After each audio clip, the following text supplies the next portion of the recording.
Quelle est la meilleure solution pour isoler un ou plusieurs containers? Pour ça, je vais être obligé de vous parler de trois termes un petit peu barbares qui sont la conductivité, la diffusivité et l'effusivité, de façon à ce que vous puissiez réaliser une isolation de vos containers qui sera très efficace.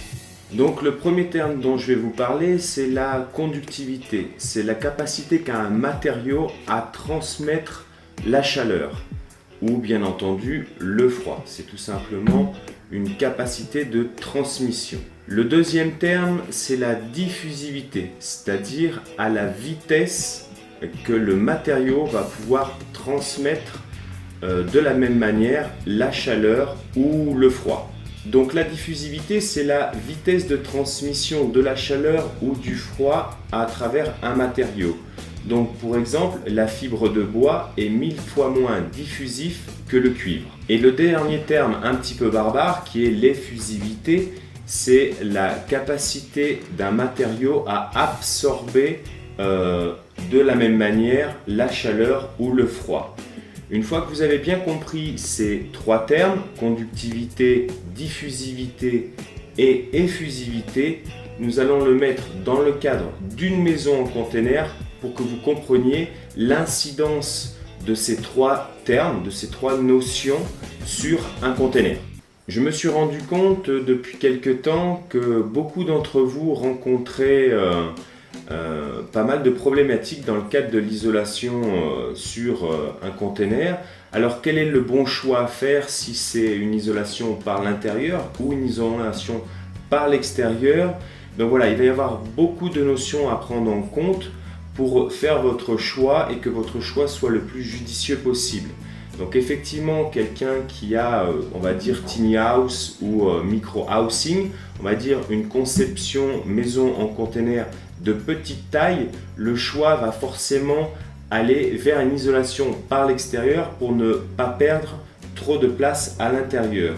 Alors que, à contrario, une personne qui va avoir 3 ou 4 modules de container, voire une construction un petit peu comme la nôtre ici, qui est à la fois du container et des espaces gérés par du bloc en parpaing, nous permet de gérer notre isolation d'une manière totalement différente. Et pour finir, si vous êtes toujours avec moi sur la fin de la vidéo, je vous donnerai quelques secrets qui sont propres à moi, du fait est que j'ai une certaine expérience dans le domaine, puisque maintenant je vis depuis quelques années dans une maison en conteneur que j'ai réalisée, comme vous le savez, moi-même, et de par mon expérience professionnelle il y a bien des années auparavant, j'ai quand même quelques notions que je vais pouvoir vous apporter. Comment réagit votre container face à la conductivité? Eh bien c'est très simple. La conductivité, c'est la capacité de transmission de la chaleur ou du froid. Donc, comme vous le savez, le conteneur ne fait que 5 mm d'épaisseur et de plus est en métal. Donc, dès lors où le soleil vient taper sur le conteneur en extérieur, la capacité en conductivité est très rapide. C'est-à-dire que la chaleur va passer de l'extérieur à l'intérieur à une vitesse relativement élevée car le matériau en lui-même est très conductif et de plus ça ne fait que 5 mm. Donc par la suite on verra comment compenser cette conductivité. Le but de la manœuvre sur ces fameux trois thèmes barbares va être de les compenser au maximum, de tirer le meilleur parti de ces matériaux. Alors je vais répondre à une première question. Pourquoi il est préférable, à mon sens, d'isoler par l'extérieur votre conteneur? C'est tout simplement parce que le métal a une diffusivité importante et une conductivité élevée. Qu'est-ce que ça signifie? Ça signifie que quand vous avez votre fameux conteneur, on va repartir sur le même schéma habituel, quand vous avez la chaleur qui arrive de l'extérieur, allez on va dire 30 degrés qui viennent frapper votre conteneur, comme le conteneur va rapidement transmettre la chaleur et aussi l'attirer, cette chaleur va pénétrer rapidement dans votre logement. Donc, c'est pour ça que je dis qu'il est toujours, à mon sens, préférable d'isoler par l'extérieur, c'est-à-dire de venir mettre une partie ici intermédiaire pour ralentir la diffusion, la transmission, la diffusion de la chaleur. Ça veut dire que sur un conteneur, c'est quasiment immédiat. Alors que si vous interposez quelque chose entre le conteneur et les rayons solaires, la quantité qui va frapper votre conteneur va être beaucoup moindre. Ok? Et de là, ça va vous permettre de réduire l'isolation. Et comment réagit un conteneur dans le cadre de l'effusivité? Alors, le terme effusivité, c'est la capacité d'absorption. C'est-à-dire qu'un morceau de métal de 5 mm, qui est le conteneur, a une capacité d'absorption qui est effectivement présente, mais qui sera beaucoup moins importante qu'un exemple simple qui est une dalle en béton. La capacité d'absorption d'une masse avec une forte densité et une forte épaisseur va stocker beaucoup plus d'énergie, alors qu'elle soit de la chaleur ou du froid, alors qu'un conteneur ne va pas stocker énormément de chaleur ou de froid, du fait qu'il ait une densité bien moindre et que son épaisseur est beaucoup moins conséquente qu'une dalle en béton par exemple. Alors, je vais vous montrer comment bien gérer l'effusivité de votre construction. Donc, quand je parle d'effusivité, je parle de capacité de stockage. Donc, je vais vous prendre un exemple. Voilà, ici, c'est une dalle en béton, on va dire. Ici, vous avez un vitrage. Voilà. Ici, vous avez une toiture, on va dire vitrée. Je vous prendrai toujours l'exemple de ma maison parce que je peux en parler par expérience et après, à vous d'adapter en fonction de votre construction. Mais je vais vous expliquer le principe de base de façon à l'adapter à votre construction. Donc, on va dire qu'ici, vous allez avoir un apport solaire, ok, par la toiture, et vous allez avoir un apport solaire par la baie vitrée de la même manière. Bien sûr, en fonction de votre inclinaison et de votre orientation de la maison, l'apport solaire sera différent. Donc ici, vous avez un apport solaire et on va le cumuler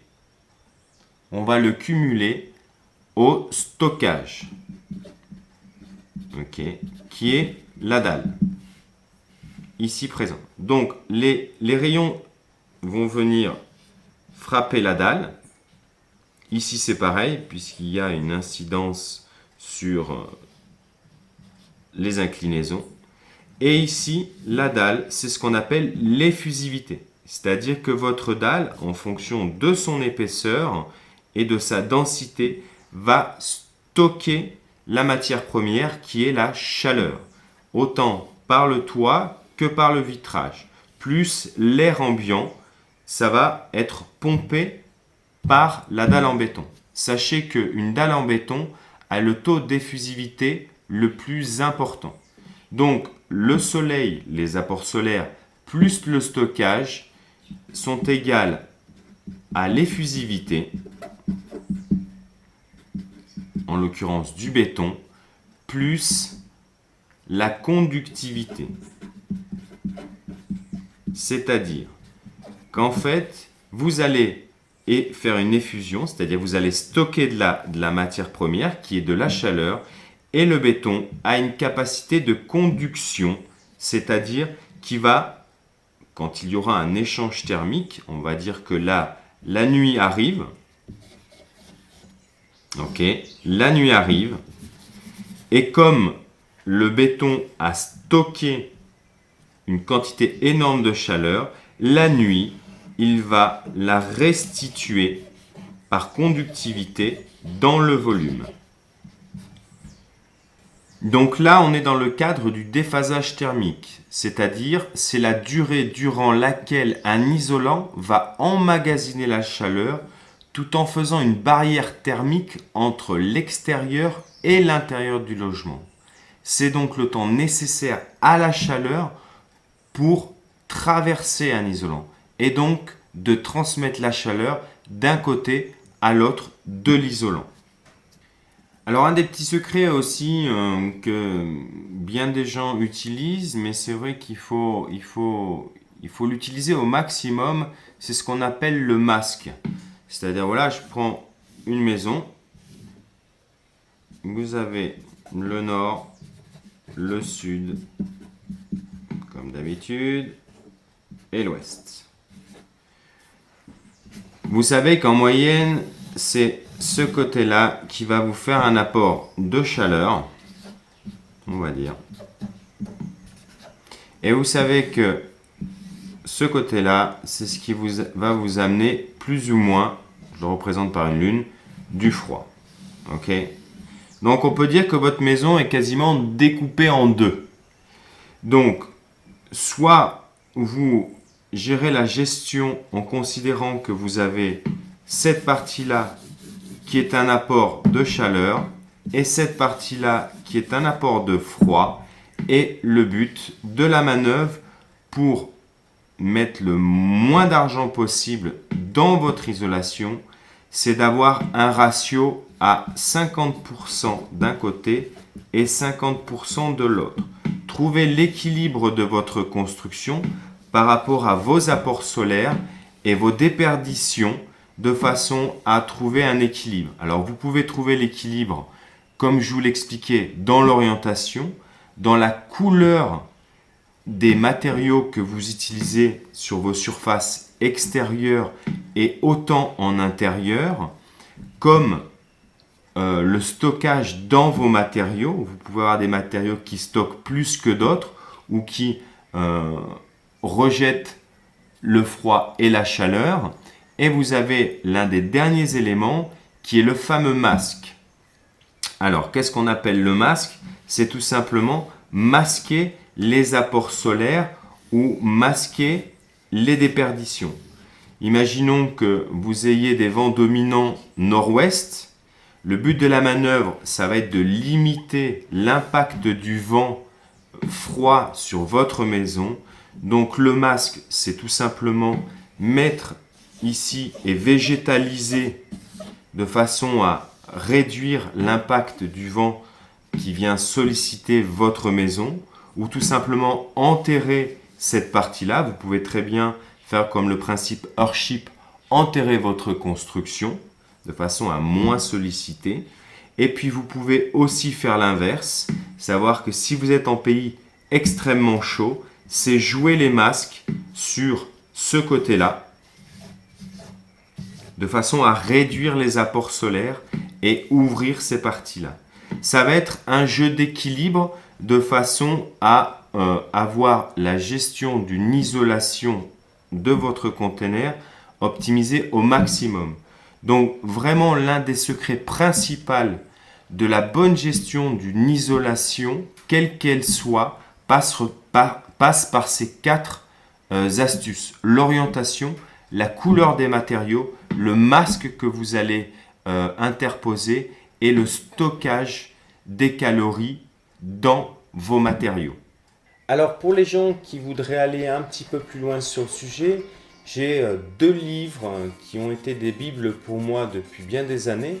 Le premier qui s'appelle La Maison des Négawatts, qui est un livre vraiment très sympa parce qu'il est à la fois simplifié mais à la fois technique. C'est un livre qui va vous permettre de vraiment comprendre beaucoup de thématiques de façon à éviter les consommations dans le cadre de votre construction. Donc La Maison des Négawatts est vraiment un livre très sympa. Et le deuxième petit livre qui est vraiment sympa, qui s'appelle Fraîcheur sans clim, qui est un livre qui va vous permettre une fois de plus de bien comprendre comment fonctionne une construction. Alors, vous pouvez l'adapter autant sur une maison en container qu'une maison en bois ou de quelque type que ce soit. C'est qu'il faut bien prendre en compte tous les éléments pour avoir un rapport qualité-prix sur votre construction qui soit le plus réduit possible. On cherche tous à réduire les coûts de construction pour se faire plaisir sur d'autres postes. Donc, le poste de l'isolation est un poste primordial pour moi car c'est ce qui est le plus important à court terme et à long terme. Plus vous allez optimiser votre isolation, on va dire la boîte, moins vous aurez de coûts à gérer tout au long de votre année, autant en climatisation qu'en mode de chauffage, car si votre enveloppe extérieure est très très bien gérée, vous n'aurez quasiment pas de coûts de consommation supplémentaires. Et là, vous pourrez vous faire plaisir. Mais il faut faire attention à ce poste-là, car c'est un poste qui est à la fois très gourmand et très technique. Donc voilà, avec ces deux petits livres, vous allez vraiment bien comprendre tous les aspects de la construction dans le cadre de la réduction des coûts de consommation à tous les niveaux. J'aimerais aussi remercier mon premier tipeur, David, qui soutient la chaîne Changement de Cap. Alors David, merci à toi. Là, je vais vous donner un petit secret qui est super simple, mais qui est que très peu pris en compte. Je repars, vous avez un container, vous avez ici géré, on va dire, ici avec un tassotage bois, vous avez mis votre structure et cette partie-là, vous avez géré votre isolant. Ici, on est bien d'accord que l'on est en extérieur. Et là, bien sûr, vous avez votre parement en bois qui se trouve ici. Un des petits secrets pour réduire la quantité de froid ou de chaud qui vont passer à la fois votre parement, votre isolation pour aller toucher le container, c'est uniquement une chose super simple, c'est la couleur.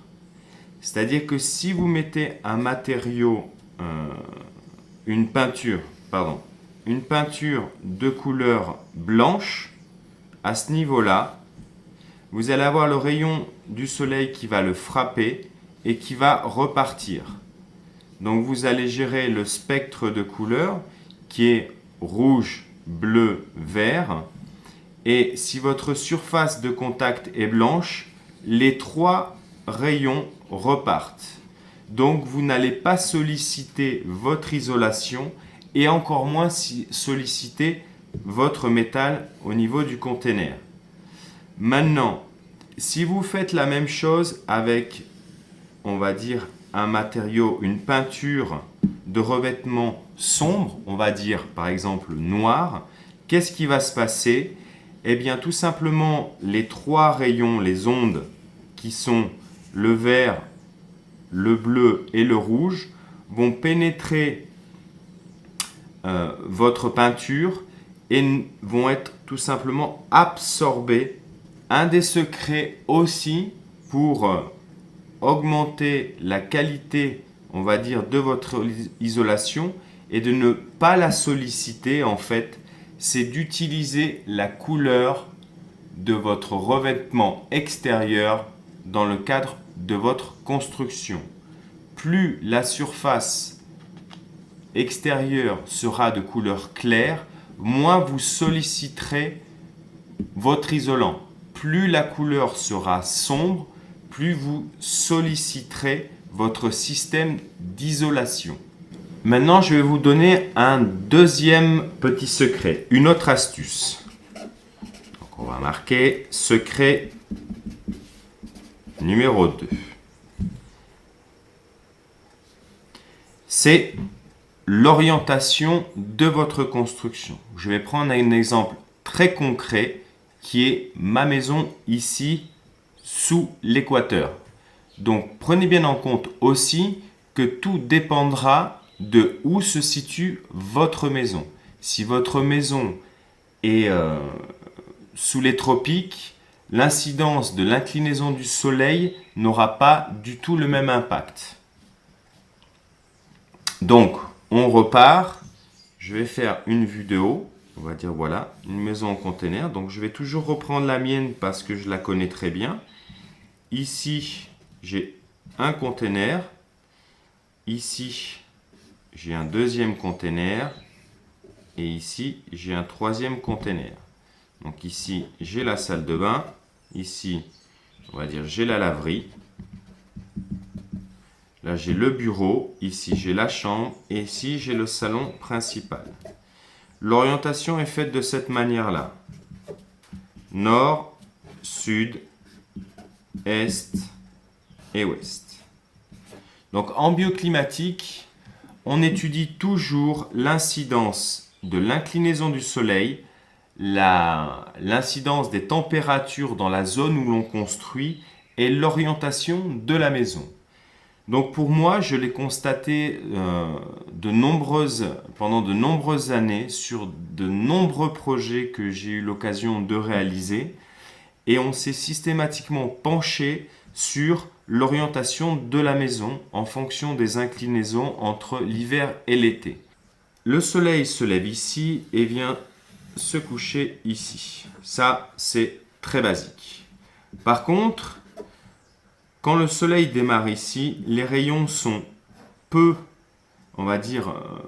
lumineux, enfin peuvent être très lumineux, mais n'ont pas une quantité de chaleur énorme. Ici, bien entendu, à partir d'ici jusque là, c'est là où l'incidence du soleil va être la plus importante. Là, ça va frapper sérieusement. Et après, ça va en déclinant en termes, on va dire, de chaleur, généralement. Donc, le secret numéro 2, si vous partez sur une configuration orientée nord-sud, privilégiez ce côté-là de la couleur que vous souhaitez, puisqu'il n'y aura que très peu d'impact.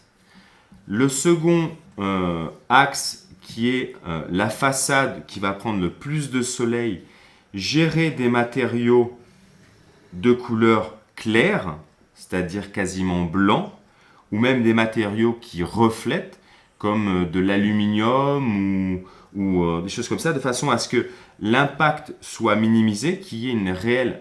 ça repousse la chaleur. Et de ce côté-ci, c'est-à-dire pour le soir, le soleil étant beaucoup moins fort, vous pouvez jouer sur un matériau, une couleur de matériau qui justement va être plus rouge, orangé, de façon à ce que ça fasse un mixte. La partie nord, normalement, ne prend jamais le soleil, mais par contre, elle peut charger en froid.